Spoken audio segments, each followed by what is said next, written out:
What's up, hobby friends, and welcome back to Paint Bravely, the podcast where you can find a little bit of encouragement, discover new ways to make your hobby more fun, and most importantly, learn to paint bravely. And today, I think we're actually going to put that to the test a little bit, the Paint Bravely aspect of this Paint Bravely podcast.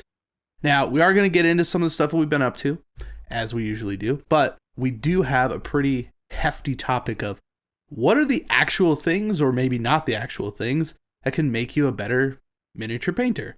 We watched a ton of mini painting videos of people telling us how to do that, and then we made a big list. So we're going to go through that. But before we do that, Brent, what have you been up to since the last time we talked? Oh, I've been painting D&D minis, you know. I know. So, you know. I guess I can tell the listeners back home that I've been painting D&D minis. And so I've got a couple of varieties of that. So I've printed off some Hero Forge minis. You know, go to heroforge.com and craft up what you want your hero to look like and print that off and paint it up. Not sponsored. And I'm still trying to decide if those minis actually have a soul to them. That's still my question. I don't know what they look like if you order them and have the Hero Forge people do the printing and finishing and send them to you. But I was a little bit disappointed when I bought the STL file to print for myself. Yeah. That in going from the web browser designer of your character to the actual STL file, they took away polygons. Really? So the actual STL file I got out of my character, if you zoom in not too far, there's just a lot of flat edges. There's just not enough polygons for, even just an arm. It's not, a circle or a cylinder. It's like Mario 64, not an octagon, but it's it's a polygon. Right. It's many triangles to make up a new shape. Yeah, and for me, one of the fun things about having a 3D printer is that you can change the sizes, and so sometimes I like to print double height minis, just to get closer to whatever 75 millimeter scale, something where you can get a little more detail on there. But with these Hero Forge minis, it's I do that, and all of a sudden you can see, really start to see those polygons. It's come on, guys, just give me a few more polygons. I'm paying for this. You give me those polygons. It's you gotta wonder. It's a setting. It's like they could do that, right? In whatever program they're using, it could smooth that out. Automatic smoothing of I don't know. I mean, I don't know how that works, but I would assume it wouldn't be that much more work. I mean, it's not heinous, but I notice it, and I especially notice it when I print it double height. Sure. I could see that. And I've only been working on my mini for this particular campaign, but I'm planning on working on the rest of the party's minis. Campaign, you said. And yes. So depending on what gear they have and all that, maybe it won't be as noticeable on theirs. Sure. But my mini, he doesn't have a lot of details on him. It's actually a pretty clean cut shirt and vest, and not straps and bandoliers and belts all over everything. No armor plates all over everything. That's good. It's just a sweater vest, and so it's it should just be the entire mini. It's just a nice smooth curve, except if you look at it, son of a gun, there's the polygons. Come on. And I think they do have, more polygons on the face, so that even in the larger size, the face itself looks pretty good. Yeah. But still, I don't know. Good to get some experience with these things and see what the pros and cons are. In general, they have a lot of options for posing your mini and all that stuff. So in general, it's a pretty cool little system. Yeah, it's fun. It's fun to play with. And I think I've said before, I painted one and I didn't notice any polygon issues, but I was painting a gnome at the normal scale. So it was pretty small on its own. I didn't try and blow it up. I might actually just throw it into like Chitu Box or something and blow it up and see what happens. Because I wonder if that's just the files you got, because I didn't think there was anything wrong like that with the one that I had. I'll take a look at the rest of my party. Yeah. Because I think it might get, disguised a little bit with more interesting clothes. Sure. That's possible, yeah. A little more complex. It's possible that they designed the basic structure of the person that you are as a basic, like, kind of lower polygon count model. And then when you start adding the details, those are the more higher polygon objects that get put over the top of that skeleton, right? So it's possible that it's just happens to be because you don't have a lot on your character. Yeah. That might be the case, yeah. So this character that I'm working on for this campaign, so I'm on like an overarching quest right now to get mini painters more interested in D&D and D&D players more interested in actually having minis for their characters. Well-painted minis, yeah. Yeah, interested in painting. There's a ghost in Brent's house. Yeah, ghost, yeah. I love it when people think that cats will listen to them. They snap and clap and yell, and the cat just looks you dead in the eye, and it still knocks that stuff off the shelf. No, these cats are interested in the snapping. Snuffles came right to me, so she's going to be annoying in a different way here. That's fine. I didn't even notice. It's just you're off looking over there, like it's off camera. But no, she moved away from her scratching post, and she's rubbing against my legs now, and nice. We'll see where she goes from here. Yeah. But anyway, been working on painting D&D minis. Yeah. And yeah, so been doing the Hero Forge for this new campaign that I've started recently. And so this is one that I'm actually doing that's being recorded. It's 20-Sided Realms, the 20-Sided Realms podcast. And so I think we've mentioned this before, but we're doing our marketing rounds right now. So Blake from Life After the Cover Save and the 20-Sided Realms podcast went on Trapped Under Plastic to hype it up. And then on the Life After the Cover Save podcast, I was on there a couple of weeks ago. Raquel from Rack Rex Arts was on there because she's part of this D&D podcast too.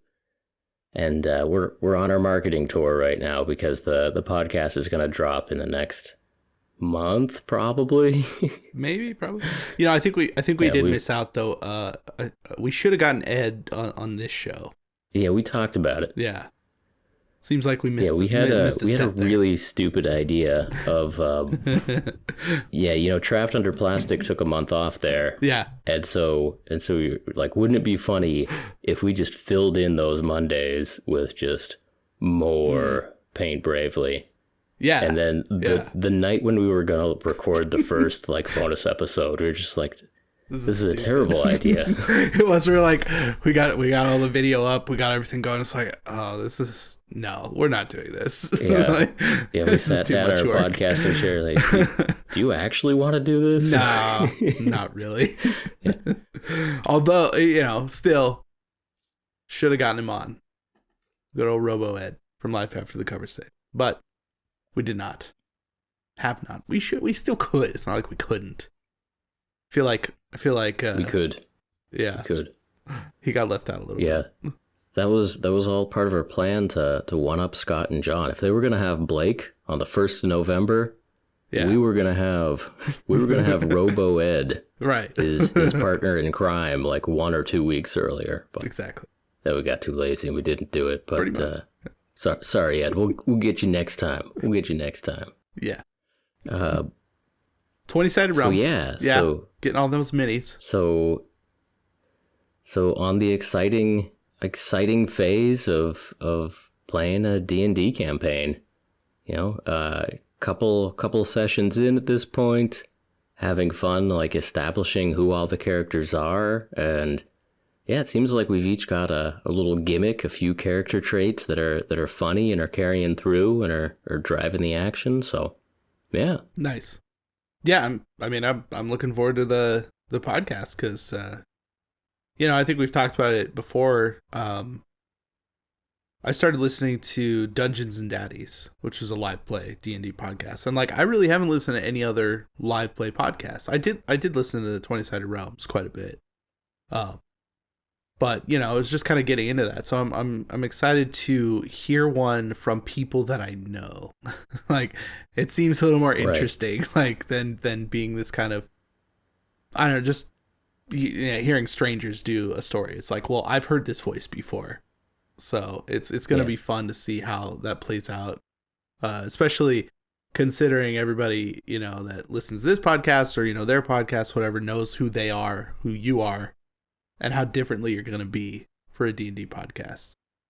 So we will, of course, talk about it, announce it, and share links with that when it releases, which should be pretty soon. But for now, look up 20-Sided Realms on your podcast services because that's already there. So it should already be up, and you should be able to get that in your feed. Yeah, the campaign that I'm involved in is their second campaign. So they've already had one campaign. They juggled up the staff a little bit. They juggled up the team a little bit, and I'm in now. I'm in for the second season until I get cut. So until you get cut, I'm excited. And according to Brent on another podcast, I'm on the bench for the first person that gets cut. So I'll be taking over for, and inevitably you do get cut from the team. Sorry. On that note, though, what does it take to make a fun role-playing character? Because I do know a little bit about your character. I think it's pretty interesting. I've heard some other people, some friends of mine that have done some kind of more along the lines of like comedy D&D, having like really unique characters. But what does it actually take? Like what? Because you say that everyone has like a unique thing. Yeah. I mean, you got me into listening to that Dungeons and Daddies podcast, which is Freddie Wong and friends, basically. Yeah. And all the friends, it turns out, are very talented, and it's a very enjoyable podcast.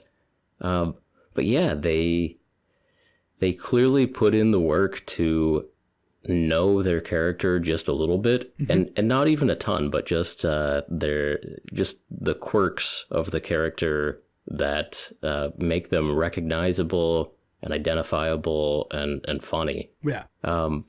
So yeah, when we were setting up this new season of 20-Sided Realms, we did have a couple meetings to talk about it to make sure that, each of our characters had some personality, I guess, flaws or traits that could drive the story by just, things that this character would gravitate to and be funny. So my character is the young high schooler trickster, kind of. Went to Neverwinter preparatory school until somebody burned down the school under mysterious circumstances. Yeah. Yeah, my character is also a sorcerer, a wild magic sorcerer who's just starting to get those skills. So really, really good at playing little tricks of making weird smells and weird sounds and magic hand to put, tacks on the teacher's chair, all that good stuff. Right. But wild magic, I mean, sometimes that starts fires and like it can get just a little bit out of control sometimes. Out of nowhere. So. Yeah. So that's a Chaz Quartermain. His school burned down, so he's on like spring break for a little while. Right. So he's traveled on down to Waterdeep and looking to kill some time, meet some new friends. That's good. I like that. Yeah. So kind of what I'm trying to mine for this character is he's a trickster and he has magical abilities. And so, when I was picking the spell slots, essentially all utility spells, like not magic missile that's just kind of bland and does damage, but right. Mage hand, so I can go and do things. I've got a spell that I can make smells with. I've got a spell to disguise myself.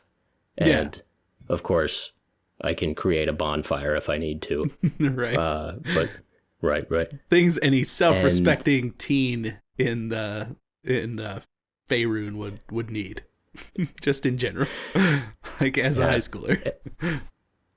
And then, we've talked about crutches before, but as a little bit of a character crutch, like when in doubt, my character enjoys fire. So, when the party goes out on a dark street at night and some of the street lamps or, street torches are out, like my character's got a mage hand flying around with a torch, lighting things up, we need some more light in here, guys. Like maybe we could smoke them out. It like seems maybe we practical. Yeah. It's very practical. So in gameplay, there's a lot of fun stuff you can do with just a utility character, but also it's more tricksy, fits more with the character's description, and being a bit of a pyromaniac is just a silly thing that's going to get us into trouble. So we're having fun, we're liking it, and I'm always just so impressed with the D&D podcasts that are actually entertaining. The ones that are good, yeah. And and so the way I hope it's going to go is that maybe a little less combat, because some D&D podcasts, it's just they talk for the first 10 minutes and then the next 40 minutes are dice rolls for combat. Right, yeah. And that doesn't exactly translate well. The role-playing aspect always does. I mean, mostly always does, But yeah, those dice rolling, it's kind of like, yeah, that's great. Then this happens. The storytelling and walking around and meeting kooky characters and like, Chaz is going to try to burn this down. Like somebody keep Chaz entertained before he does something stupid like that. But I think that's off to a good start. And so I've been painting the party members for that. I think I'm going to use that story to inspire some of my future paint jobs. There have been a few monsters that we've had relatively quick combat sessions with that I might use as inspiration for painting projects, and that's where I'm at right now. That sounds good. Yeah. I'm actually starting a D&D campaign this weekend with 4 or 5 other people. Haven't met any of them, so we'll see how it goes. Well, you've met literally none of them? I met one of them. Like I'm friends with one of them, and they're like, "Hey, you want to come in and join our D&D group?" I was like, "Yeah, of course. It sounds cool." So it's going to be like an every other week kind of thing. Not recording it, not doing any of that stuff. It's just for fun. Yeah, but their emphasis is more that kind of comical nature. So like, wild magic, being a weird pyro kid, that kind of thing. It was partially the reason I was asking. It's like, well, what does it take to make a fun role-playing character? Is it the spells or the weird stuff? Is it the character? Because I need to figure something out. It is, as of the recording of this podcast, I think it's Thursday? It's a Thursday night. and we go live on Sunday with this. So I don't have a character. You could also just give your character like a stupid weapon or a stupid loadout. Oh, yeah. I like that. I had a friend who ended up, again, he knew one person in the D&D group and ended up going and didn't know what to do. So he had a whip dwarf. I think it was a dwarf fighter, but his weapon was a whip, and all he did was just try to solve problems with his stupid whip. He ended up not liking the group and then just trying to get his character killed so that he could have an excuse for leaving. That seems like the last thing. If you don't like your D&D group, just politely say, "Hey guys, I can't do this anymore. I got some other stuff that came up. I'm so sorry. Have fun. Best of luck. I'll see you guys later." Not, "Let me try and sabotage the group and kill myself so I have a good reason to leave." Like, don't be that guy. We all resolve conflict in different ways, Casey. I know. And I'm telling you, that's the wrong way. Right? I wouldn't say that one way is right and one way is wrong. I think it is. Like, respect and dignity. Like, yeah. Anyways. I didn't mean to interrupt you there. Being the sandbagging dwarf with whip, I think that's pretty funny. I mean, that sounds hilarious. just in general. Actually, a character with a death wish sounds funny.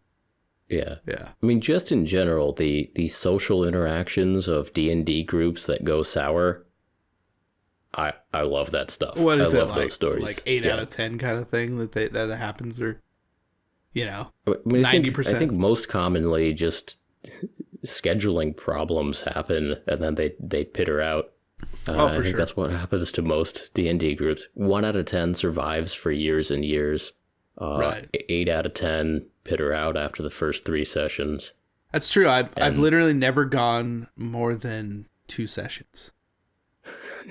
not once. So exactly. So we'll see. I don't know. I have high hopes for this one because it's been going, and it's people who are kind of in a similar situation. Like, one of the other players is a YouTube guy. So it's like, people who are kind of doing the same stuff, people who have families as well. So it's like, it's set aside in a specific time where pretty much everybody should be free. It's like, a Sunday night at like 9 p.m. You know what I mean?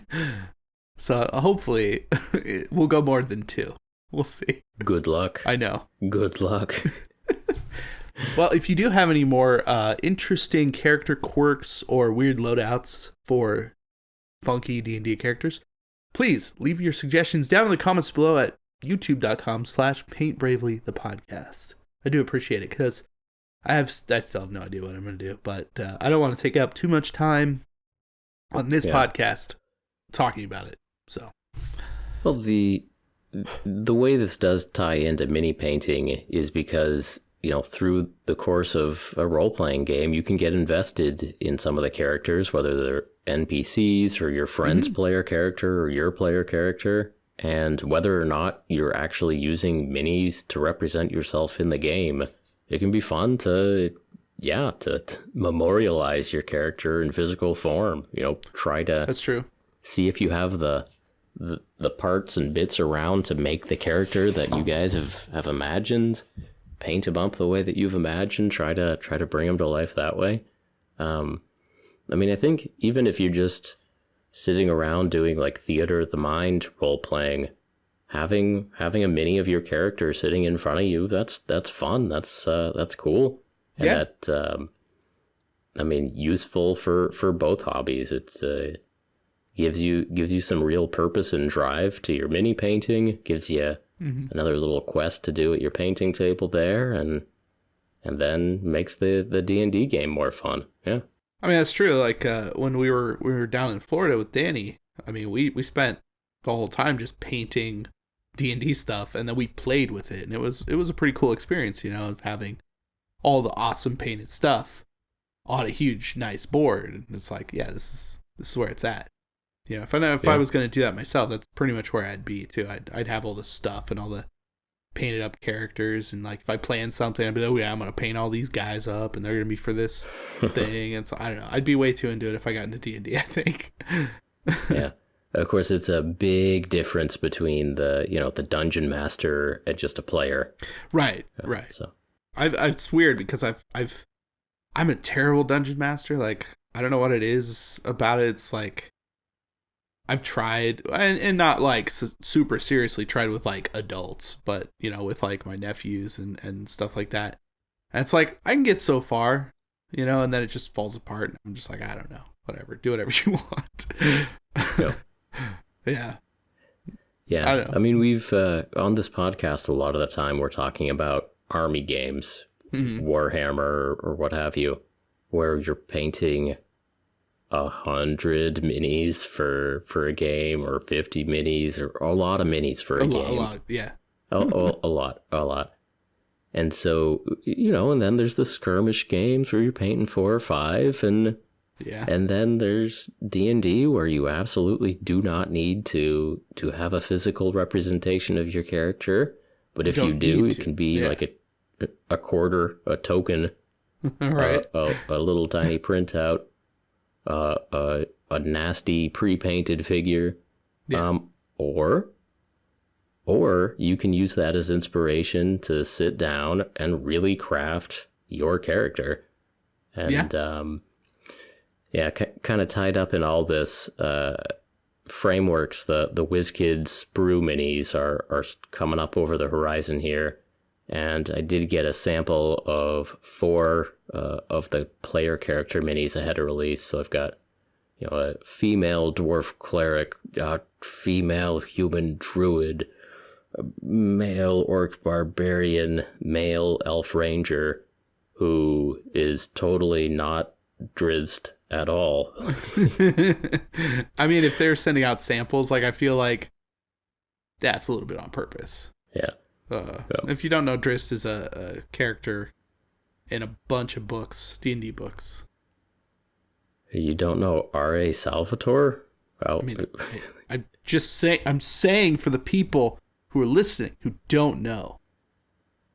It's a character. Casey, everybody listening knows who Drizzt and R.A. Salvatore are. All right, if you don't know who that is, let Brent know. Like, not so kindly. I'm sorry. I know I was wrong, and I'm truly. I just want him to see all of those comments in caps. I don't know, and then him to go, "I'm so sorry. I'm so sorry. I'm so sorry. I'm so sorry." Yeah. But yeah, these are the little like $15 single mini sprue kits that now that I have them in my hands here, like the Ranger had, I think, 3 head options, and you could either build them with 2 scimitars or with a bow and arrow. And I think on that one you had the option of cloak or no cloak. And that was actually kind of, from a model assembly perspective, that was actually the more interesting type of bit where, I mean, hands are easy to just trade out of the wrists. Trade out weapons by chopping off the hands of the wrists. But there was the option for, a elf ranger that had fully sculpted front and back armor, and he would look totally normal if he didn't have a cloak on. But he also had a 2-part cloak assembly, the cloak hanging off the back, and then kind of the front, sort of the clasp part of the cloak on the front. Yeah. And that clamshelled together just fine, going over the armor of the elf to make an elf with a cloak. And so some of the design is pretty sweet. And again, there's not a ton of customization there. There's a single pose for the legs, a single pose for the torso, and the upper arms. And of course, most of the armor is completely the same. If you buy that kit, you can only build it so many ways. But if your elf ranger happens to look a little bit like Drizzt, you can make yourself a pretty sweet mini. That's yeah. So that's the other painting project I've been working on is some of those framework minis. So that's what I've been up to. D&D on the mind for me recently. Yeah, for sure. No, it makes sense. Yep. Yeah. What's going on with you, Casey? I mean, ever since I switched to every other week making a video, it feels like my productivity has decreased by quite a bit, which is weird because it's like I have more time to do like bigger projects, but so far I've just done like, I mean, I did a pretty big like conversion project and paint job, and like, that turned out super good, like better than I expected it to. That's what people want to hear about, Casey. You don't need to tell people a list of like 20 things that you did in the past 2 weeks. Just tell them 1 or 2 like cool things that you did. 1 or 2 cool things, yeah. Well, because I also mentioned it last podcast, because that's how literal like the time worked. I was working on that model, and now it's done, and that video's up. So I've already talked about it as a thing I did. You know what I mean? So that's where I'm kind of just like, well, yeah. What else did I do? Working on a troll hag. I don't remember you talking about the troll hag. Tell us about the troll hag. No, that's this week, right? So the video, the last one I talked about, not really. I mean, I could show it. The video won't be up until the following week. So this goes up on a Monday, and it won't be up until the following Sunday. Little tease. Yeah. I mean, I can show it. I can show a whip, as they say. The cool my D&D minis aren't on the YouTubes. I talk about them. Yeah. Well, that's true. But like, how many things do you talk about aren't on the YouTube? All of them. Tell us about this hag, My Casey. point. Okay, I'm painting a troll hag, and it's actually almost done. I've spent all week working on it. So, 4 days so far of like straight up painting, which is probably the most time I've ever put into a model ever.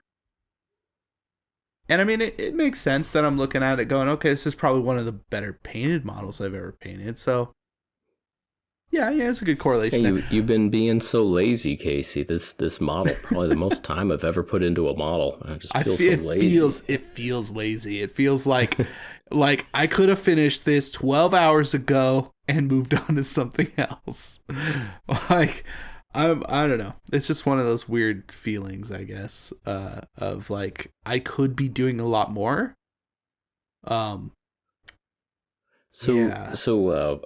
Well, tell us about that then. Spending so much time on a mini, like, what are the diminishing returns like, or are you breaking through into new and interesting territories here? That's the weird thing. So far, I haven't hit a point where there have been diminishing returns, really. I mean, maybe a little bit I'm starting to get to, because I'm kind of just at the tail end of the painting process, where I'm looking at it going, okay, well, I could spend a little more time here, making this a little brighter, doing this or whatever. But like up until today, there were large sections of this model that I hadn't even started yet, and it had been several days, right? Is it just because it's like big and detailed, or a little bit? It is a Forge World model, so there's some pretty insane detail. It's actually a really well done model from Forge World, which doesn't usually happen, it seems like, at least in my experience.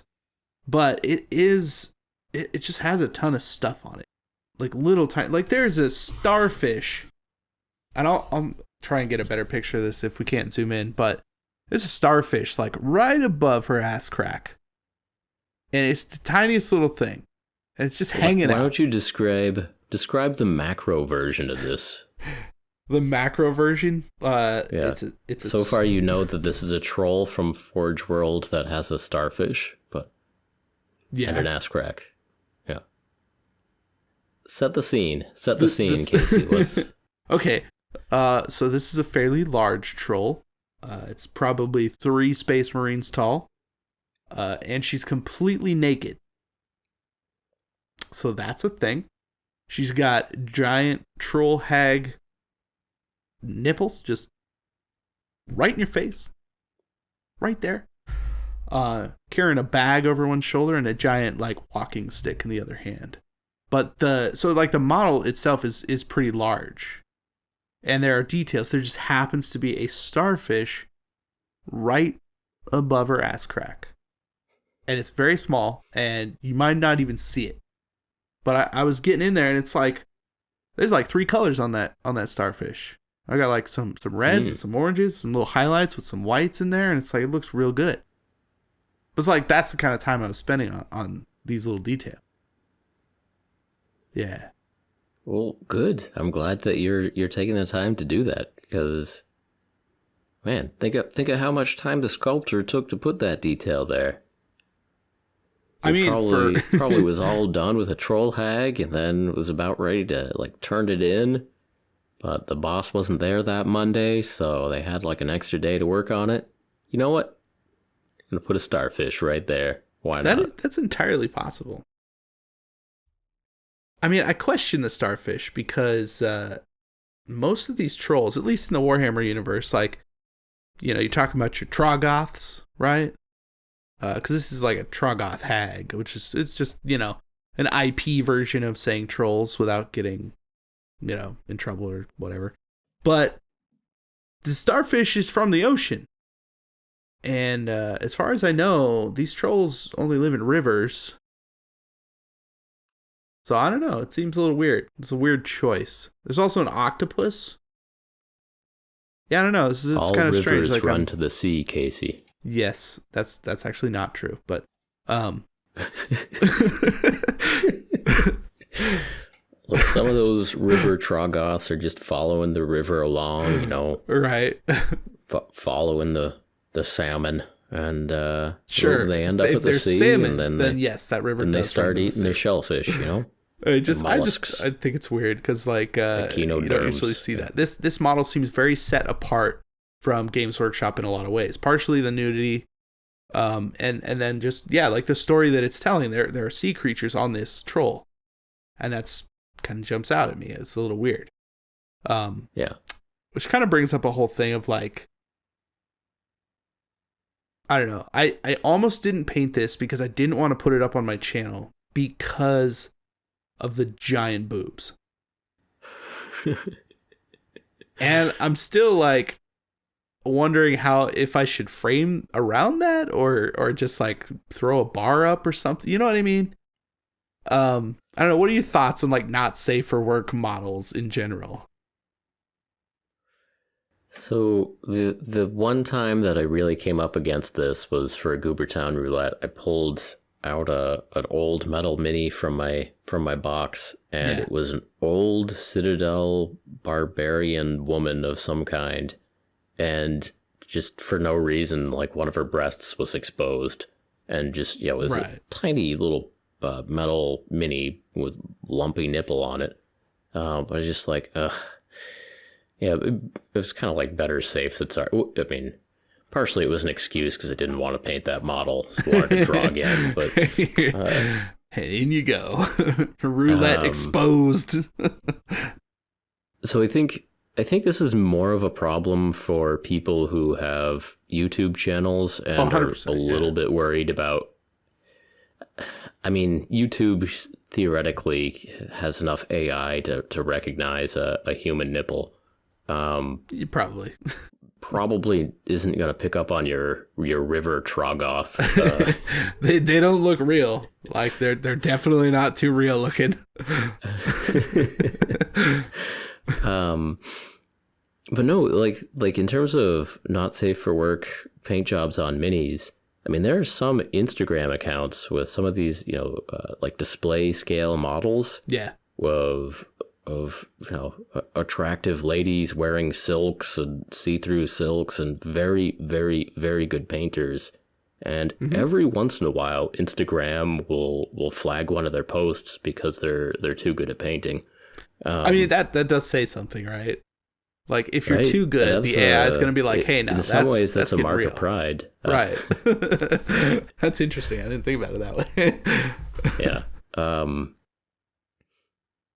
I mean, at the moment, I don't have a strong interest in that type of art, and so it's not a big issue for me. But like in terms of YouTube, I mean, I do try to keep my channel family friendly and also like YouTube advertiser friendly.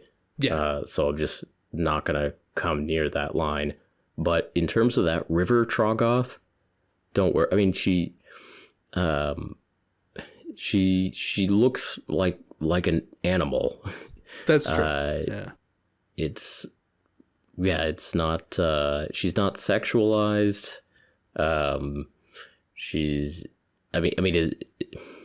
It's pretty far from the line, I would say, for a lot of reasons, that particular model.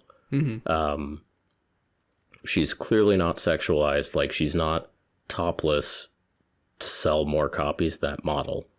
No, that's for sure. No, like the fact that this river troll doesn't happen to own clothes. Like, yeah, of course a troll doesn't own clothes. Like, right. They've got a little seaweed here and there, a couple of starfish, but yeah, the starfish. I am surprised a little bit. No starfish pasties or anything. They didn't go that far. Which would be an option, and some models definitely do have that. And not a good option. I can't imagine that that's comfortable in any way. No. Yeah, but no, the model is not sexualized, and like I think artistically it adds to it. Like the sculpt of her body is great. Like it totally fits the character. I think it works really well. I think it is a beautiful model, and I'm glad that you found a chance to paint it. It's definitely one of my favorite models that I've been wanting to get a hold of for a long time. And I finally I just happen to be of course, browsing eBay, and I found it for like less than half of what it would normally go for. And you know, I had some issues to it, and of course I just fixed them, and you know, it looks brand new. So yeah, I don't know, I'm happy to have it. It's just, you know, I try and keep my channel, like you said, family friendly. I don't ever want to do anything that's going to jeopardize like the integrity of what I'm doing, or you know, and I mean, to each their own. You know, I obviously cuss and do other things in my normal life that I wouldn't do on my channel, but yeah, this is just an interesting dilemma. But I do appreciate it is an interesting question of where that line is. Yeah, and there are definitely artists who are very close to that line on either side of it. Yeah. And you know, reasonable people can have differing opinions about whether that is something that they're interested in for this hobby, or whether or not they want to see that popping up on their Instagram feeds or whatever. Yeah. But and just for the record's sake, I personally don't care one way or the other. If you paint not safe for work models, that's everybody's own thing, whatever. Yeah, absolutely. Just throwing that out there. This is purely like a YouTube conundrum. Yeah. So yeah, on you know, my Discord server, like the way I handle it is we have a separate room for, this is where, if, hey, are you working on something not safe for work? Go ahead and post them in this one, you know, sub tab. Yeah. Nowhere else, but yeah. It's a good way to do it. Paint what you want to paint. Mm-hmm. Yeah, paint what you want to paint.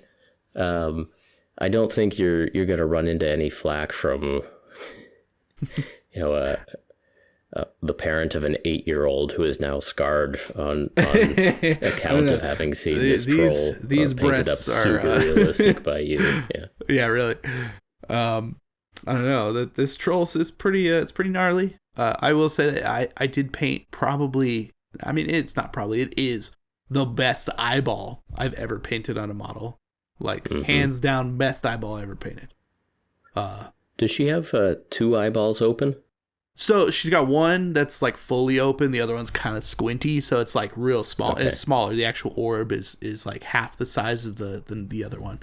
So it's kind of got like, you can kind of see it. So like there's some color in there, and I put a couple dots in there, so you can tell it's an eyeball, but it's kind of like milked over a little bit and messed up.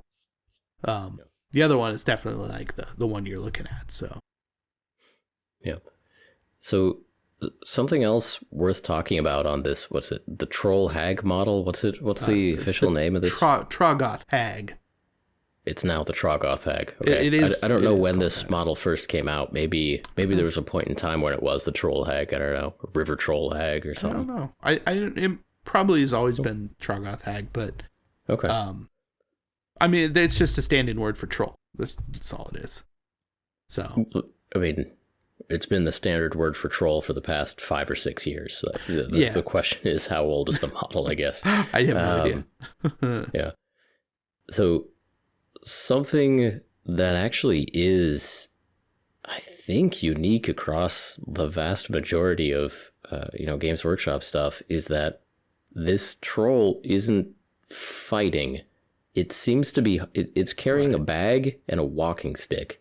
And it's got the bag like slung over its shoulder and looks like it's just trudging along. And I think that is it like a net full of fish? Is that what the bag is supposed to be? Or? Yeah, it's actually just a bunch of garbage from like, I presume, a river. It's got some sea life in there, like a bunch of stumps, a bunch of body parts. What it looks like is this. She like waded through a river after some huge battle and picked up like shiny bits, things that looked interesting, or food. I'm just looking up right now as we were saying that, like, I'm trying to look up when it was made. Apparently the model used to be called the Old Lady of the Bog. So there's a whole thing about that, and I'll have to look into that later, but I can't find the year that it came out, unfortunately. But yeah, it's carrying a bag full of stuff and a walking stick that looks like just basically a torn down tree stump. There's even like a little goblin hiding in a hole on the tree, which is pretty great. It's a nice little detail. Yeah, there's a lot of cool details on there, and I just think it's fun that she's sculpted as if she's just like coming home from work. She's coming home from a long day of scavenging. She's just trudging her way along. I mean, the vast majority of models that we paint for almost any game are like holding a sword or a spear or something. For sure, yeah. Or if they're a troll, they're holding that log menacingly, or they're holding a rock menacingly. And this hag is just hunched over, hauling a giant bag of junk up a hill. She's got her stupid tree walking stick there. Yeah. And it's not a combat pose. It's like she's walking home from work. Like it's really interesting. I love that model. I'm super happy you're painting it. Yeah, I think it's definitely unique for, like you said, for Games Workshop, because even all the other trolls are doing something, like attacking or holding something above their head. I can't even think of any other like non-combat style. Like there's some that hold up like flags, I guess. Right. But not very many. Yeah. And some of the newer models that are like dioramas, like the giant throne kind of models and stuff like that. Those aren't combat, but it's not the same. Those are almost more like ceremonial. Yeah. The Sisters of Battle carrying whatever, the coffin, or the Bone Boys standing on their throne, or I feel like most of the elves are hovering in the air for some reason, or standing on like a ceremonial rock. Wispy bits, and they're floating in the air, and yeah. And there's a certain ceremony or purpose or hero rock kind of pose to those, which you can like or not, but the like just troll rooting through garbage and hauling it back to her like stinky ocean cave, like, right? It tells a lot more of a story, wonderful for sure. Yeah, like it definitely has that story element built in. It's like I was saying, it's like, okay, why is there a starfish there when all these other trolls are literally called river trolls or whatever it is, so it is, I don't know. I think we're missing that in some of the newer sculpts these days. Like, they're really dynamic, they're really cool, but why are the elves floating on floaty wispy things? I don't understand. This floaty wispy stuff. Who knows? Who knows? Who Anyways. knows? Yeah. Yeah, so that's what I've been doing. Okay, contemplating giant troll boobs and painting trolls. That's a lot to think about there. I've also been making homemade wine cider. Huh. Yeah. So I got a grapevine in my backyard. Had tons of grapes this year, so we picked them, cooked them, mashed them. Now I'm fermenting 2 gallons with cider and grape juice. See how that goes. Very good. Yeah, should make for a good Thanksgiving, I think. Yeah. Just throwing that out It's there. important to have hobbies. That's wonderful. It is. The hobby beside the hobby. I mean, I got lots of hobbies. Like, probably too many. Get that set up and then work on some painting in the meantime, and that'll be ready before you know it. Exactly. And it's I don't know, it just I did write that down in the notes for this week, but the reason I actually was just reminded of that is because for some reason I got a whiff of the bottles fermenting, because they're like over in my office space, like in a dark corner basically. I'm just letting them go. And there's just like a kind of smell in the air, Yeah. Memories. All right. Are we ready for our main topic, Casey? I think we probably are. I don't see why not. All right, set us up. Yeah.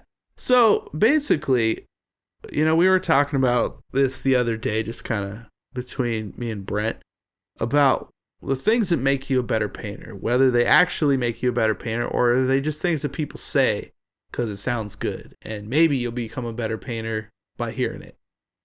We don't really know. So we're going to go through a pretty good list. We've watched a bunch of videos of miniature painters, and I even put some of the ones that, because I've made a video just like this, like, 5 things that make you a better painter tomorrow. Yeah. Like stupid We've stuff got like our that. Cosmo lists up here of 5 and 10 and 20 things that you should do to be a better painter. Yeah. And these things are all over YouTube, and I was diving a bit into the old blogosphere today, all over the blogosphere too. But yeah, these lists of things that you should do to be a better painter, and I don't know, Casey and I are just we're doing a reaction video here where we're scrolling through. We're going to talk about these ideas, see if we agree, disagree. Yeah. So start us off here, Casey. All right. Well, I'm not sure if I want to start with. Do we want to just say the thing and not by who said it? Just keep it completely anonymous. Yeah, I think so. Just say an idea, because a lot of these things are posted in all kinds of different places. That's true. Like the reason a lot of these are on our list is because they do crop up a lot. That's true. Okay. So let me just grab one right out of here. Daily painting. That obviously meaning nobody's ever tried. Who knows? No one's ever tried that. You're right. Important enough. Dana is getting pretty good at painting. Dana Howell, true. She's been doing hobby streak for 1,000 and something days. Congratulations, Dana. It's insane. And she's getting pretty good at painting. So well, then there's our experiment right there. Right, you go back to hobby streak day 1, Dana Howell, and compare it to day 1,000. Whatever, is Dana a better painter on day 1,000? I don't actually know. I assume so. Did we just cause 2 or 3 people to leave mean comments on Dana's day 4 post on her hobby streak? Or? I mean, that is literally beside the point of a hobby streak. I don't think that's the point of it. It's not to get better over that amount of time. I think that's incidental. Again, with apologies to Dana Howell. I didn't do it. I didn't say anything. Come on. I'm just saying, that's a good test right there, right? If you naturally are, is that the idea? Is that you just naturally somehow get better by putting paint on a mini every single day? So I think there's something to be said for, accumulating time with a brush. Yeah. I think the more hours you spend painting, you're picking up something each time you pick up the brush. Even if it's just the smallest improvement of brush control, you're getting something out of that time. A little bit of better muscle control. Yeah. That's true. I think the more interesting question is if there are actually benefits to, an hour a day versus 7-hour binge on Saturday. That's a good question. And I think I'm pretty sure back when I was in high school band that I was told to practice every day and not to just binge practice before the concert. So I think there might be something to this. Okay, well, over a period of a long time, I picked up a guitar, and when I started practicing, it was every single day, or else nothing really happened. So at least for that, if I wasn't practicing 4 or 5 hours a day, then yeah.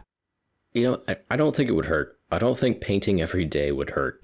Maybe that's a better way to put this then. Is it true? Is it helpful?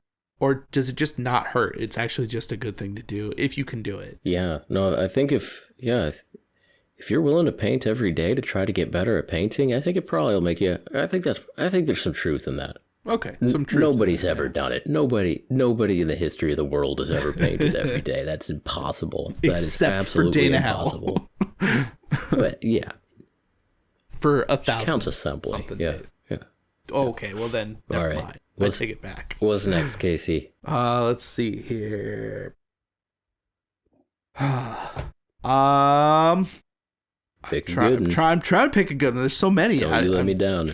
All right. Or pick a bad one. A bad one. Ooh. Maybe something we can trash on. Okay. Wet palette.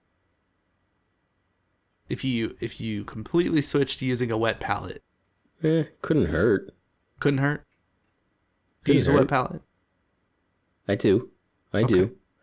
And I've mentioned before actually that I've started using the Pro Acryl paints, and they're thin enough that I think my wet palette actually causes them to be viable for less time because they break down.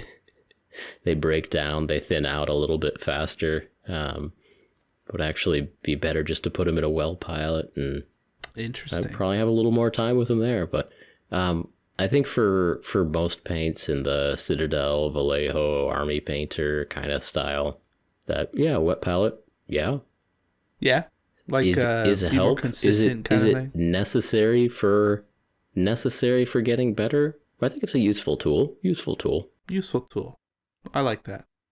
For me personally, just because you mentioned the Pro Acryl, I've been painting this Troggoth Hag with almost completely Pro Acryl colors, and I have not had that experience on the same wet palette, the Red Grass wet palette. Like they've broken down a little, and I mean I've been painting all week, same palette by the way, and it's not been too bad. Like they are a little bit runny, but I don't know, maybe it's just the way I like to work with paints anyways, like kind of thin and runny, but it seems fine. I don't know. Just me. Okay. I mean, everybody sets up their wet palette a little bit differently, so. Yeah.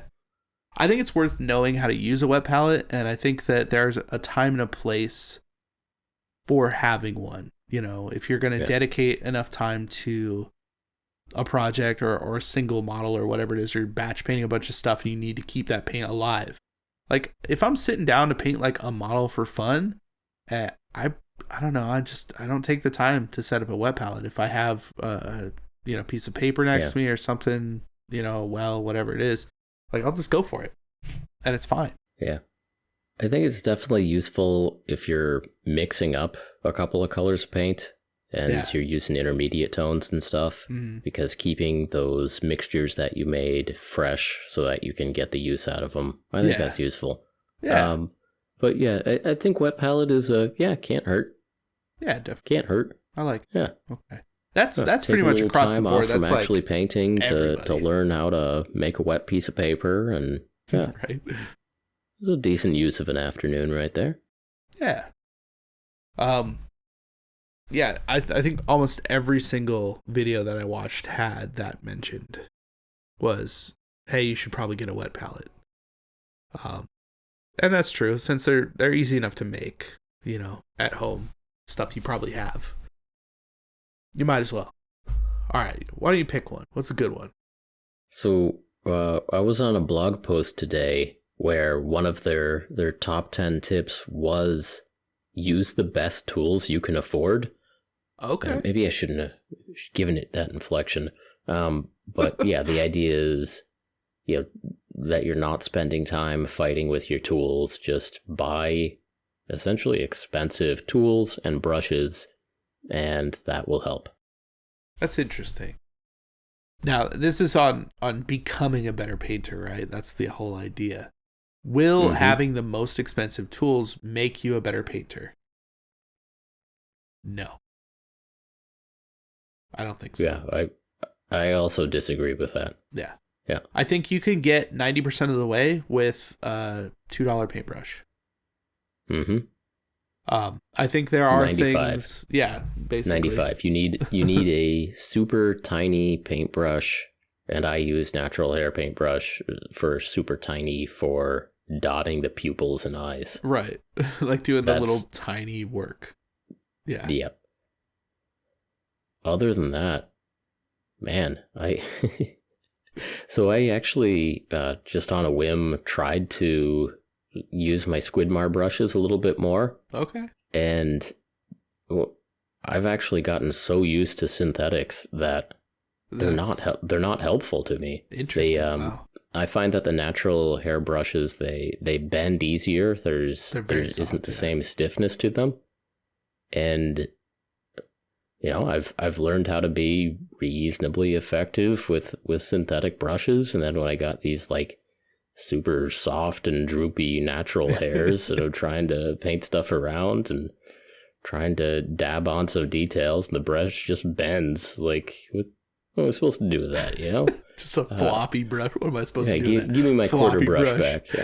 Yeah. I, on the other hand, exclusively use natural hair brushes. I don't use synthetic brushes. Okay. And I love them. Reasonable people can disagree. Yeah. Oh, yeah.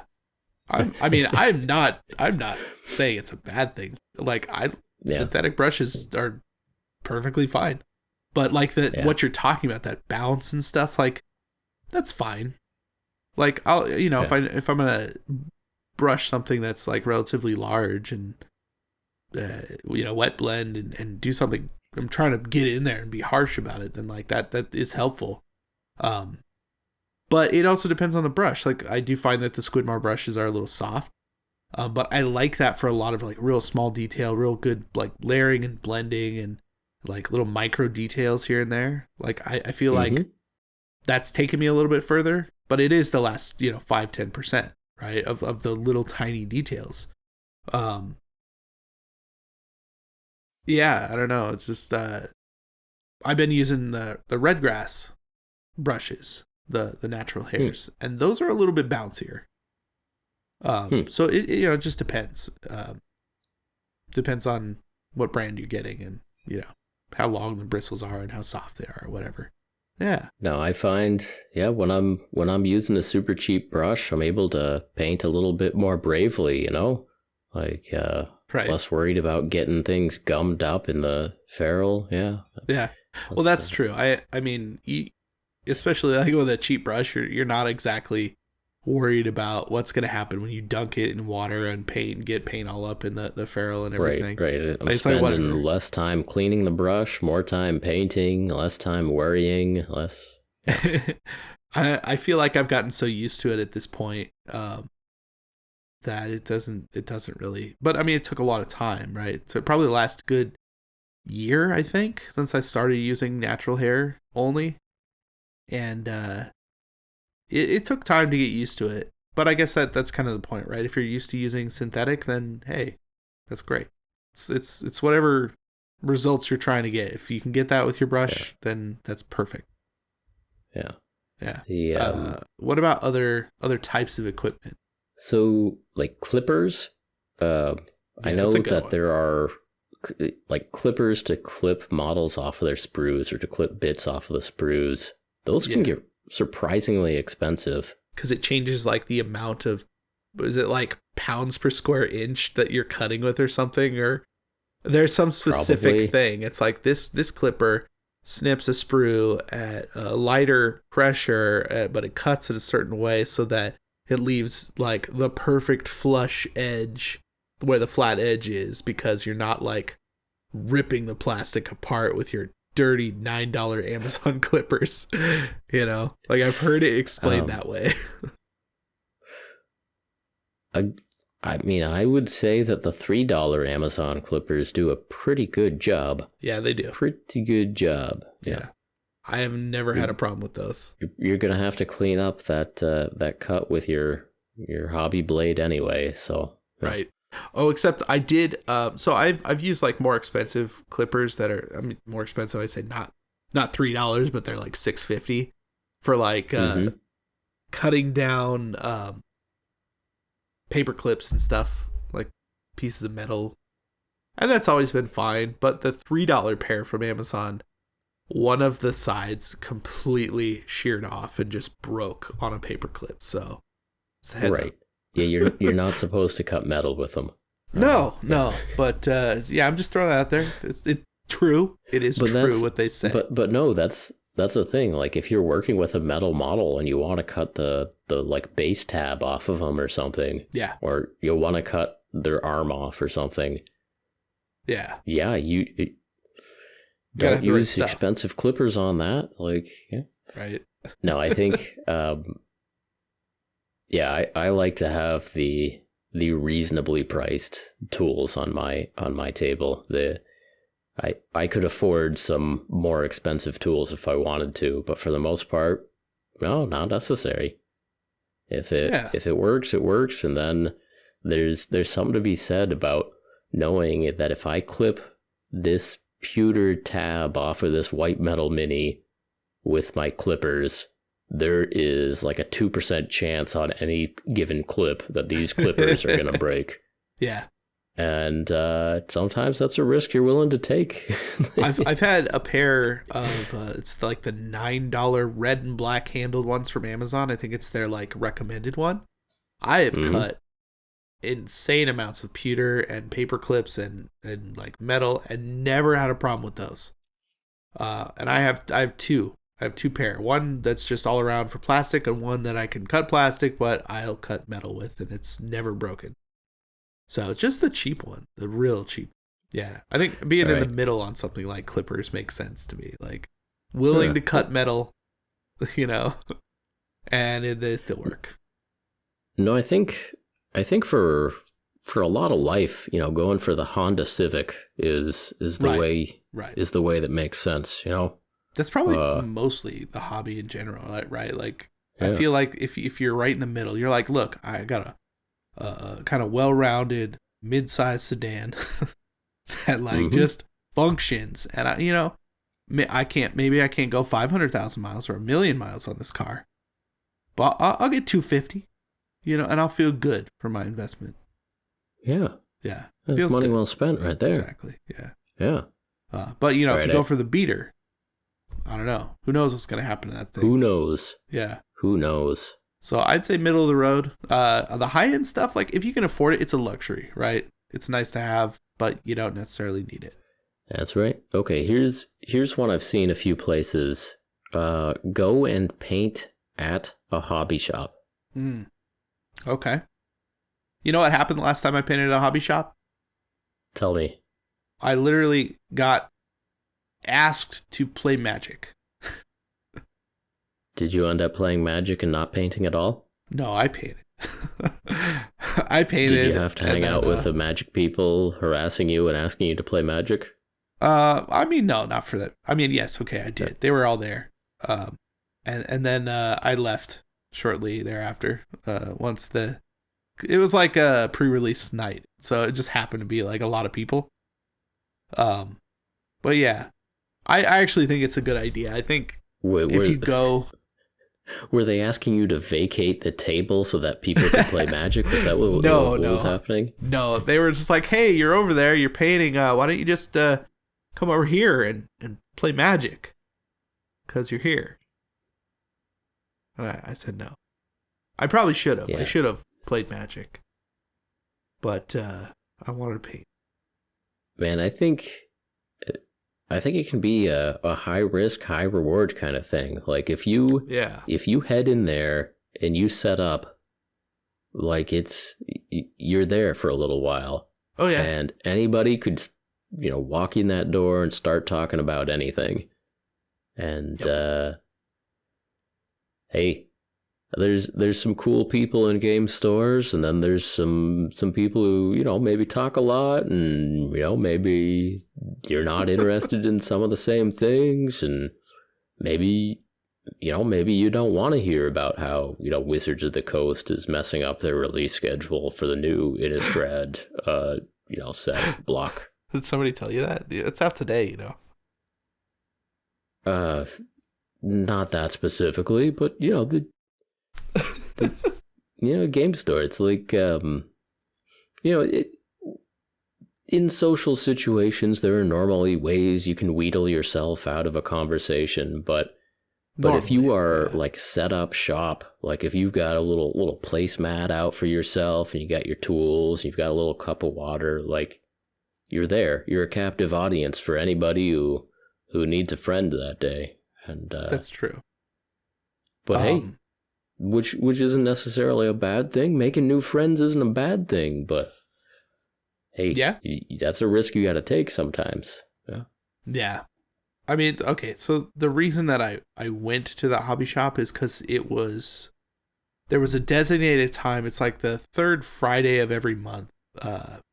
People were supposed to be there. And I was told by some person Right. that they were going to be there with some other people. In fact, a couple of Golden Demon winning painters. And they were going to be hanging out, and we're all hanging out, and I got invited to hang out. What do you know? Nobody showed up. It's probably because they found out that the pre-release was happening. They're like, oh, I'm not going to that. It's just a bunch of Magic players. Like, nobody cares. Nobody cares about the painting. I mean, like, they're going to be taking up the tables. So I didn't get the memo, unfortunately. Yeah. But I do think if you go in and you happen to know that there are people there that will be painting, specifically if they're better than you are, I think it's worth going. Yeah, my shop has started doing the like paint and take with WizKids, the old PVC WizKids again. And I'm actually kind of curious to see like what the range of people who show up for that is. I mean, I assume it's more towards the novice than otherwise, but still, that would actually be really interesting to see. I think a lot of game stores will at least have like once a month on the calendar as a show up and paint day. Yeah. And I get the impression that not a lot of people take advantage of it in most stores. I could be wrong. It seems like that. Yeah. Yeah. Seems like that. In my experience, that's usually the case. Yeah. But if you show up and make a new friend and see somebody working on a model that you've never seen before, using a technique you've never seen before, working with who knows what you might get exposed to that way, and another way to spend some time while getting those hours in with your brush. Yeah. That's true. But I would say paint at a hobby shop, I'd say risky. I'd say it could go either way. I'd say not strictly necessary for becoming a better painter, but you could get lucky. That's true.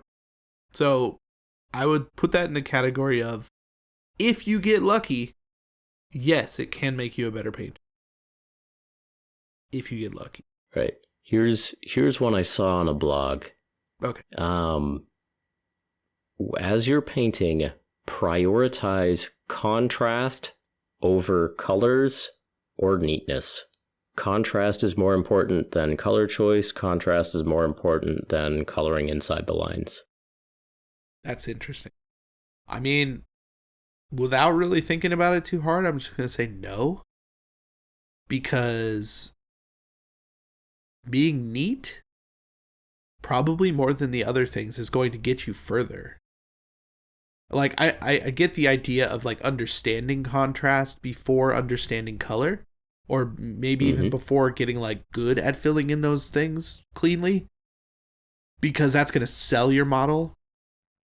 But, like, without knowing a little bit more about color, or without really knowing how to place colors on the model neatly, how do you know how to place contrast?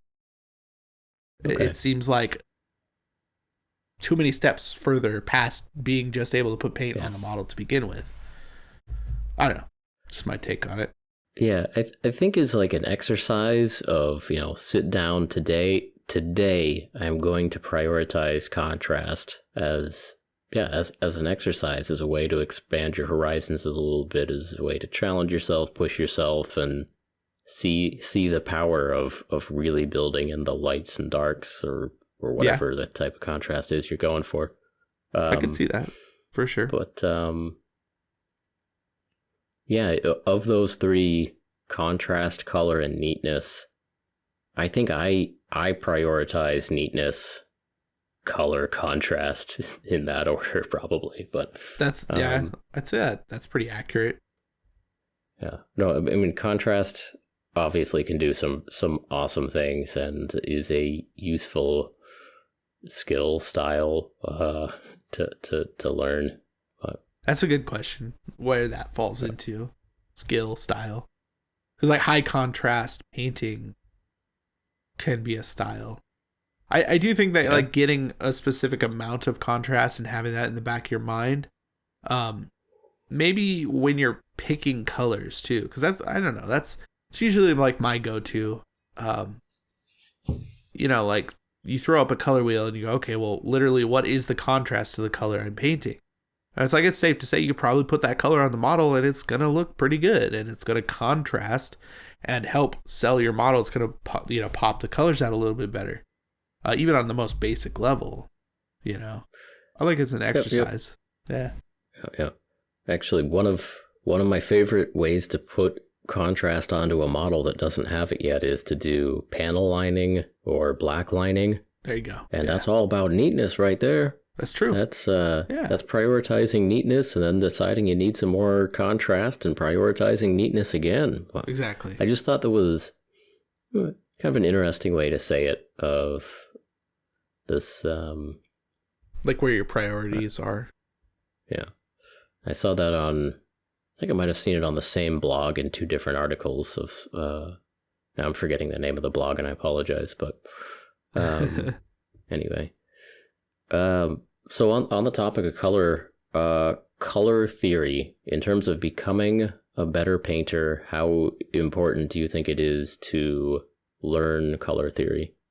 I mean, it depends on how you define color theory, like the theory portion of it. Like knowing color combinations, things that go well together, I think it is an important thing to know.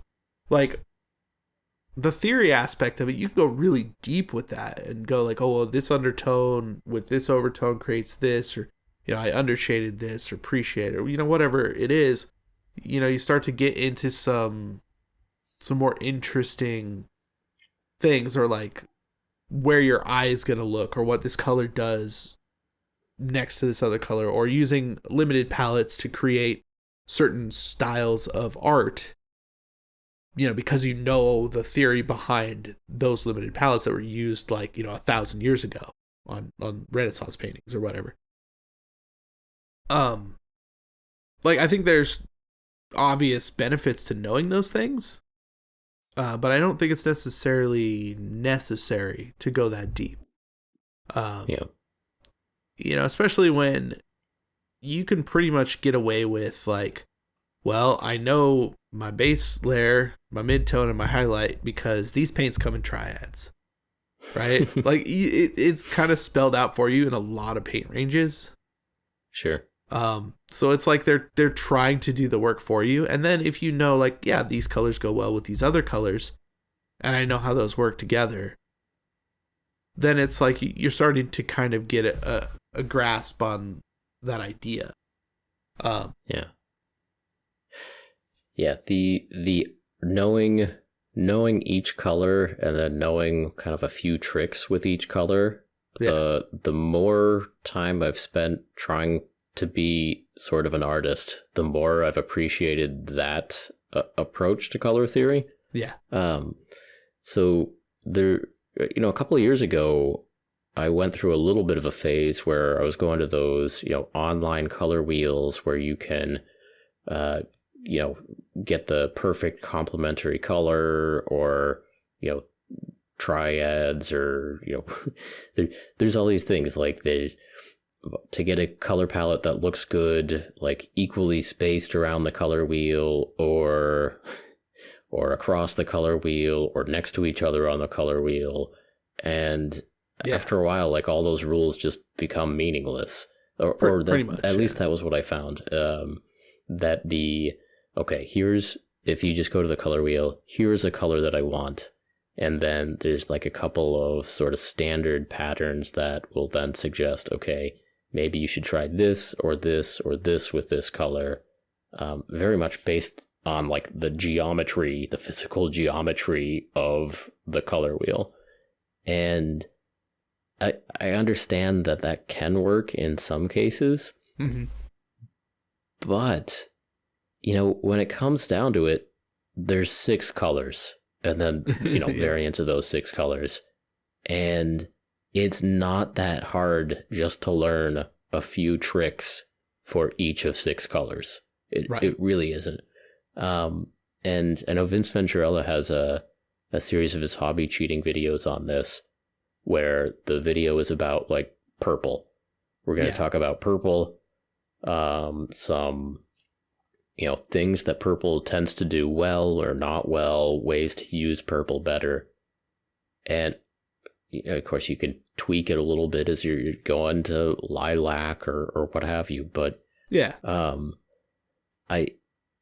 that is the style of color theory that has been more practical for me, and I am certainly not a trained artist, but as like trying to use elements of color theory, like just there's 6 colors, sort of. Right. There's 6 colors. They based on what pigments are available, based on the weird little subtleties of how the cones and rods work in our eyes. Uh-huh. The wheel is not perfect. The color wheel is not perfect. Like it's no, and there are many kinds of color wheels. There's not just the one kind. Sure. So it's like it goes so far. Yeah. And there's kind of several different ways of trying to explain the same phenomenon. Different color wheels, ways to think about it that is much more rods and cones, ways to but there aren't that many basic colors. Like, just learn some tricks for yellow, learn some tricks for blue. Right. Blue tends to go well with this color and this color. Like and to be fair, I would like to learn more and more of those tricks and subtleties, but for me, the color theory of starting from like a geometric circle, a color wheel, and then trying to like get your protractor out and go 120 degrees over on the color wheel actually hasn't been very useful to me at all. Interesting. Okay. That's my hot take on it. That's what I gotta say on that one. So won't make you okay. We also have to remember the initial question, like, will learning color theory make you a better painter? Like, technically, yes. Like, yes, it will. And you brought up, like, what are we talking about with color theory here? My little spiel on this one is, I mean, yes, you should know what's across the color wheel from what, like, just right. Like, know how to mix some colors together. Yeah. Know if you're going to get brown if you mix 2 colors together. Like, that is a useful piece of information to have. Also know that if you mix Citadel colors together, more often than not are going to get brown. Which is why there are other brands of paint. If your bottle of paint doesn't say what pigments it contains, if your bottle of paint is covered in fantasy names and not pigment names, if you mix it with any other paints, you will get brown. Essentially. Obviously, we're exaggerating a little bit, but like, it does muddy your paints. Like, Citadel paints being mixed generally get kind of muddy and muted and like pastel-y, because they're not being mixed with the proper pigments. Yeah. So a lot of our hobby paints, I don't even know because they don't tell us, but probably have like 4 or more pigments in them. Oh yeah. And so, maybe those 4 pigments do a pretty good job at making goblin green, but if you mix that goblin green with ultramarine blue, you're not going to make teal, Right. You're going to make brown because that ultramarine blue has a lot of pigments in it. And some combinations of the 4 or whatever pigments in goblin green and some combination of the 4 pigments in ultramarine blue are going to give you brown. Not teal. So this is the last thing I want to say about color theory in general is, if you are going to go down that road, learning the CMKY color wheel, or CMYK, my bad, like how to mix those colors up like in true pigments, seems like the better way to go than like the traditional elementary school, way to go. You get like brighter colors, and I've done a little bit with that and like felt pretty good with that. So yeah. Did it help me be a better painter? Meh. Can't hurt. Can't hurt. And in the long run, it helps. Yeah, it does. All right. Here's a good one. This one's interesting. You need to get an airbrush to be a better painter. Yeah, to be a better miniature painter, you need to get an airbrush. It's useful. It's very useful. It's useful. For me, it's starting to get cold out where I live. Yeah, my 3D prints are starting to fail. Yeah. But so yeah, like priming outside is starting to be off the table for a little while here where I live.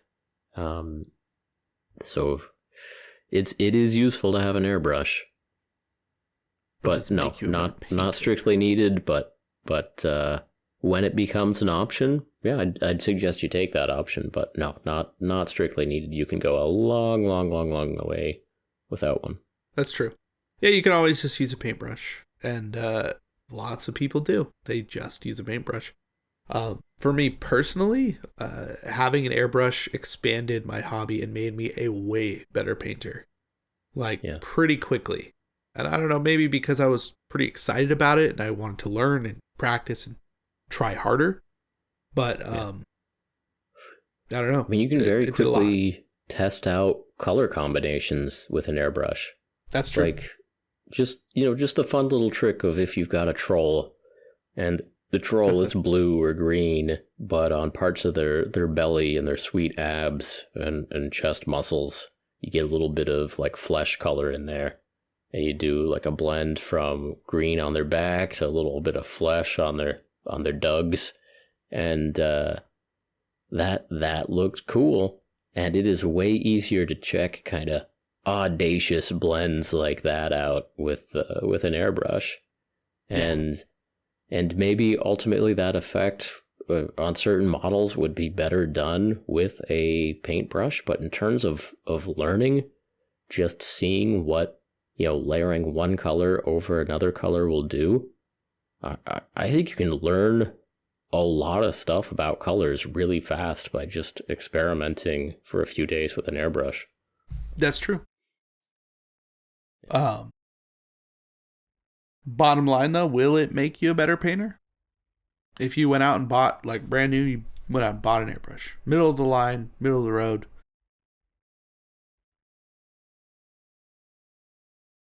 Actually, yes. Yeah.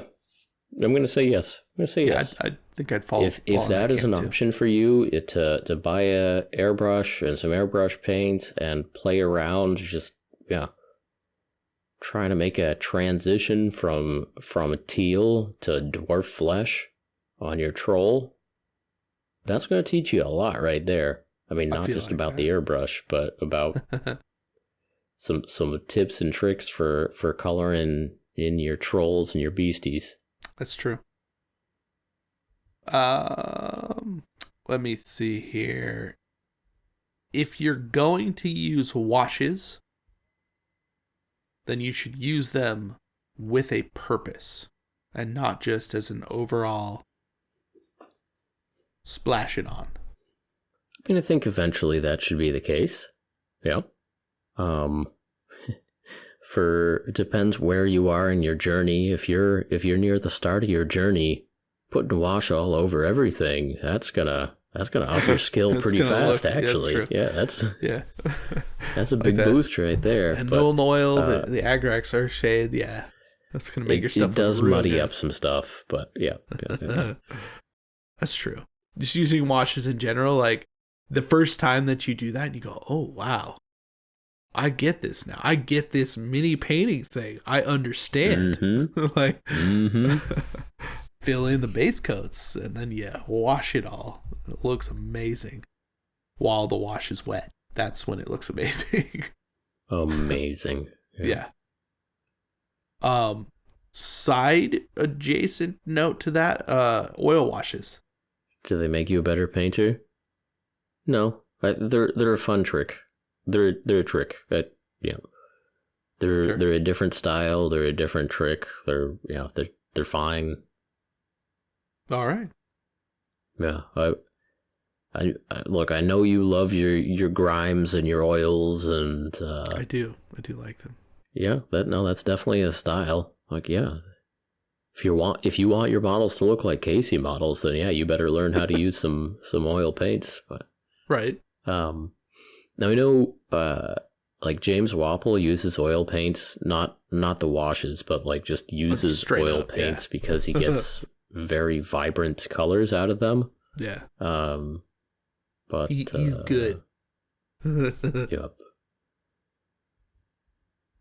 And there's, I'd actually, I think there are more interesting arguments for oil paints being better for your hobby journey than oil washes. Like oil washes if you started with oils, or if you just decide to do oils for at least like the base coats of a model. Sure. So, because they like the wet blends or the oil blends or whatever. The oil in oil paints takes longer to evaporate than water in standard acrylic paints. So you have more working time to blend a couple of colors together, and so you kind of get better wet blends on a mini that you're painting with oil paints. That's true. And then that will take hours or days to dry, but you can get a pretty sweet, for example, your base coat could have some really sweet blends in it. Let it dry for a day or two, come back and paint it with whatever you want after that. Yeah. That's something I haven't actually done enough of. I have like a nice oil set. And like for painting like this Troggoth hag, that actually might have been a better way to go than using an airbrush. Just because it is like huge, giant volumes that like, it's pretty obvious like, oh, there's a color transition here. You put a highlight on top here and the shadow in the cracks and, and then you take a big, soft brush and you blend it all together super smooth and nice. Yeah. Yeah, as a learning tool, actually, oil paints could be really interesting as a learning tool. Like you have like 3 hours of working time with this paint once you slap it down on the mini. Play around with learning how to do some wet blends if you have 3 hours to do them in. Right. Yeah, that actually could be a pretty useful learning tool right there. There are oil paints that dry much quicker. Just throwing that out there. Yes, there are. Yep. Yep. You can buy oil paints that use different oils that evaporate quicker. Yep. Yeah. I'm thinking like the brand Aptalung is formulated for miniature painting, so it's an oil paint, but there's not as much oil in it. It's not saturated. Like when you put it on your palette, there's not like a drip of oil that it's sitting in, so it does evaporate much faster. And there are ways also around that. It still takes a long time. You get the blending and you do all the things, but then you can let it sit for a while, a couple hours instead of a day or whatever. Yeah. It's a good idea. Right. I like it. We should probably do that. All right. Here's one, Casey. Will a magnifying glass or, magnifying glasses help you be a better painter? So I have this LED light that attaches to the desk. I used to use it all the time. It was like my mini painting light that I got. It like a little arm that comes over the top of your desk, and it has like a magnifying glass circle with LEDs around, right? It's for like sewing and stuff. It was an awesome light for mini painting. Yeah, that magnifying glass is like, that's for nothing. Dude, you're not going to be a better painter like using that. Okay. it's a gimmick. Like, unless you have like eyesight issues, then there's no reason to be using something like that. I have seen, on the other hand, the magnifying like helmet lens, and I feel like that seems to be a little bit better because it's magnifying your total vision. So like your head moves, your vision is still magnified the same. So when you're up close and personal on a Mini and everything is kind of in that perspective, like, yeah, that's going to help you. You know, you're going to see things much easier. You're going to know where your brushstrokes are. But yeah, the actual magnifying lenses are just static. They don't help you at all. I think we can tie in the helmet. I think it's okay to include that. I've been told many times to give that a try, and maybe I should give it a try. I've been told that as well, yeah. Yeah. So since I do film a lot of my painting, I mean, I notice pretty quick like mistakes that I make because my camera makes everything bigger for me. Right. And sometimes I notice it close to in real time, you know, looking over to check my monitor and see if the eyeball is entirely within the socket of the eyeball or not, or if the eyeball is partially on the cheek. Like, it's easier to tell sometimes with that's with true. The external help there. Yeah, I'm gonna say I don't know on the magnifying glass because I've been too stubborn to give it a shot. But my thinking is how many award-winning top-tier miniature pieces have been painted by someone wearing a magnifying glass helmet or looking through a magnifying glass. I'm going to say probably not very many, if any at all. Maybe. I don't know. I don't know. But I mean, I've seen people paint. We'll go to Adepticon. We'll ask people, you know? It's not a bad question to ask. Yeah. Do you use a magnifier? Wear your stupid helmet around. Wear your stupid helmet around and see if anyone gives you crap for it. Yeah. We'll just... Yeah. That's a much better way to do it. We'll just see if somebody says something to me. Yeah. I'll make fun of my helmet. Yeah, exactly. Yeah. I'm just gonna say no. Don't bother. It feels like a gimmick. I don't like it. Like, unless you absolutely need it, you know, like Uncle Adam talks about it in the vein of, you know, he's getting up there in years and he's like, this just helps and it's less eye strain. So he uses it. Sure. Like, that feels great. Sounds perfect. But if you don't need it, then I just don't see the point. Especially most of us aren't painting to win awards. We just want nicer looking models for the tabletop, and you're still 3 feet away. So, don't know why you need to get in so close. That was a pretty good list of things we got through there, Casey. That's a big list. Oh, my favorite one, I think, it was from a specific person on YouTube. I'm not going to say what it is, but the literal only tip they gave in their one video about improving miniature painting through like a list, right, was paint a lot. That's a good tip. I think that's straight up. That makes the most sense to me. Well, yeah. On that note. Oh, do you want me to do the thing? Yeah. That was happening? That was happening. I screwed that up. Yeah, Gordon just typed apostrophe dash I apostrophe. So then I got him off the keyboard. But yeah, do the thing, Casey. Do the thing. Oh, on that weird note then.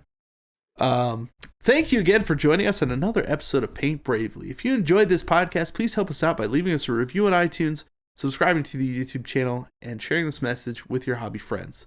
And as always, we appreciate each and every one of you for listening, and we will talk to you next time.